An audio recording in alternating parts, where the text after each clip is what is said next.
Cepat sekali ya. Udah masuk jam pelajaran aja. Assalamualaikum warahmatullahi wabarakatuh. Selamat pagi anak-anak. Waalaikumsalam warahmatullahi wabarakatuh. Selamat pagi juga, Pak. Bagaimana kabar hari ini? Baik, Pak.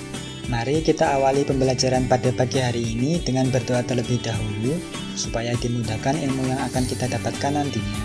Amin.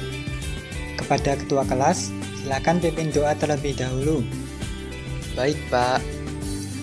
Sebelum kita mengawali pembelajaran pada pagi hari ini, berdoa. Mulai. Cukup. Anak-anak, di pagi yang cerah ini, Bapak akan lanjutkan pembahasan kita kemarin mengenai materi reaksi redoks. Semua siap? Baik, Pak. Hari ini, kita akan melakukan pengamatan mengenai reaksi reduksi oksidasi yang terjadi pada berbagai logam. Sebelum hal itu, kita akan membahas konsep reaksi redoks selanjutnya, yaitu konsep reaksi redoks berdasarkan perubahan bilangan oksidasi. Adakah dari kalian yang sudah membaca materi tentang hal ini? Saya, Pak. Ah iya, Emily. Apa yang kamu ketahui tentang bilangan oksidasi? Kemarin saya baca di buku, bilangan oksidasi suatu unsur itu bilangan bulat positif atau negatif yang diberikan kepada suatu unsur dalam membentuk senyawa. Ya, benar. Lalu bagaimana kaitannya dengan reaksi redoks yang akan kita pelajari nanti? Belum begitu paham, Pak. Ya, tidak apa-apa. Terima kasih atas jawabannya ya, Emily. Iya, sama-sama, Pak. Pak, kalau dari apa yang saya baca kemarin, jika bilangan oksidasi suatu unsur dari sebelum hingga sesudah reaksi mengalami penurunan, maka dia mengalami reduksi. Sebaliknya, jika dari sebelum reaksi hingga sesudah reaksi mengalami penaikan, maka dia mengalami oksidasi. Ya, tepat sekali. Terima kasih ya, Elena, sudah melengkapinya. Sama-sama, Pak. Oh, jadi begitu. Intinya, kalau bilangan oksidasinya naik, dia mengalami oksidasi. Kalau turun, dia reduksi. Ya kan, Raka? Ya. Oke, Bapak rasa yang lain juga sudah mulai memahaminya. Untuk mengetahui bilangan oksidasi suatu unsur, dapat kita ketahui dengan ketentuan sebagai berikut.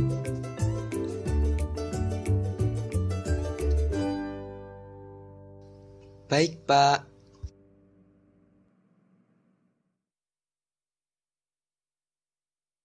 Baik, apakah kalian sudah mengerti? Sedikit-sedikit, Pak. Supaya kalian lebih paham lagi, langsung kita terapkan pada observasi berikut ya. Kali ini, Bapak akan memberikan suatu kasus mengenai proses oksidasi dan reduksi dari berbagai macam logam. Seperti biasa, silakan kalian amati secara mendalam reaksi yang terjadi nanti. Setelah itu, buatlah pertanyaan investigable serta hipotesis dari pertanyaan tersebut berdasarkan teori dan pengetahuan yang kalian miliki. Tentunya setiap reaksi redoks yang terjadi nanti, termasuk dalam ranah konsep perubahan bilangan oksidasi ya anak-anak. Baik, Pak. Ayo, Don. Ayo, El. Yuk.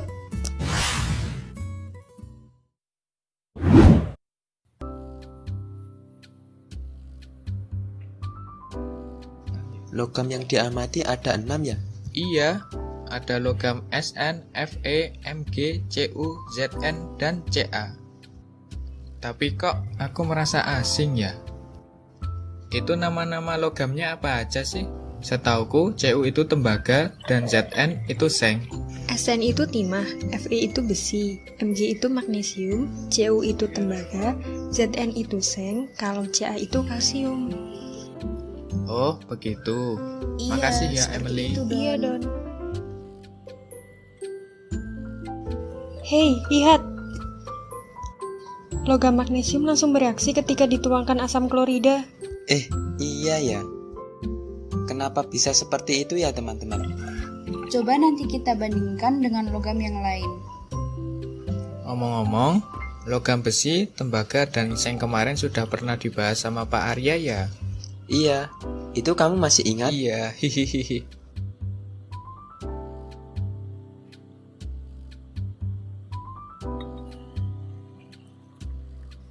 Hei, lihatlah reaksi yang terjadi pada logam kalsium. Kenapa bisa begitu ya? Sebentar. Bukankah logam magnesium dan kalsium itu terletak pada satu golongan? Mereka terletak pada golongan 2A ya, golongan alkali tanah. Iya, memangnya kenapa?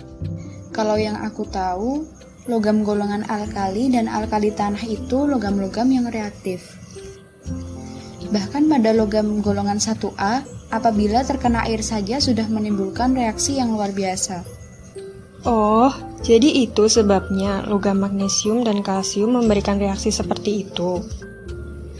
Karena memang pada logam golongan 2A itu reaktif, apalagi golongan 1A ya.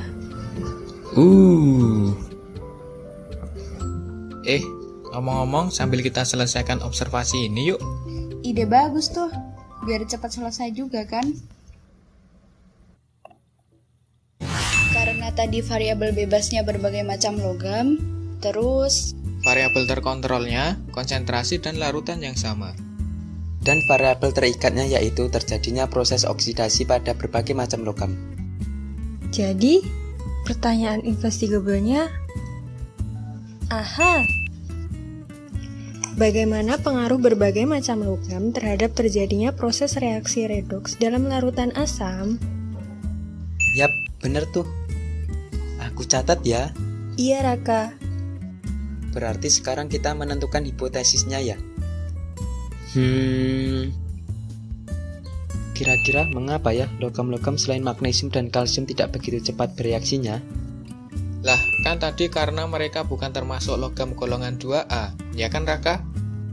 Iya, bahkan dominan dari mereka termasuk ke dalam golongan logam transisi. Iya sih. teman-teman, ingat tidak yang tadi dibicarakan sama Pak Arya bahwa yang sedang kita observasi saat ini termasuk dalam ranah konsep perubahan bilangan oksidasi. Oh, iya, inget El. Jadi, beberapa peristiwa redoks itu tidak semuanya dapat dijelaskan dengan mudah menggunakan konsep keterlibatan oksigen dan transfer elektron. Namun, kita dapat dengan mudah menentukan dia teroksidasi atau tidak dengan konsep perubahan bilangan oksidasi. Iya kan? Tapi, kalau dari apa yang sudah kita observasi tadi, yang nampak jelas reaksinya dia teroksidasi hanya magnesium dan kalsium, ya kan? Mungkin yang lain bisa saja teroksidasi, namun reaksinya lambat. Kalau yang tidak bereaksi kan hanya logam tembaga. Karena di pertemuan kemarin, kalau logam tembaga dicelupkan ke dalam berbagai larutan asam kuat, dia tidak bereaksi kan? Iya, karena nilai potensial reduksi standar logam tembaga lebih besar daripada hidrogen. Jadi, dia seharusnya lebih tereduksi. Berarti kita harus tahu persamaan reaksinya dulu ya. Terus, dari persamaan reaksi tersebut, kita klasifikasikan perubahan bilangan oksidasinya. Setelah itu, baru bisa kita tentukan dia mengalami reaksi oksidasi atau tidak. Betul, setuju aku, El. Pintar sekali kamu ya, El. Hihihihi. Jadi, hipotesisnya, tidak semua reaksi dalam kimia membutuhkan waktu reaksi yang singkat dan memberikan gejala yang nampak. Namun, bisa kita tentukan melalui perubahan bilangan oksidasi pada persamaan reaksinya. Iya, betul sekali. Sepakat. Aku catat ya. Siap.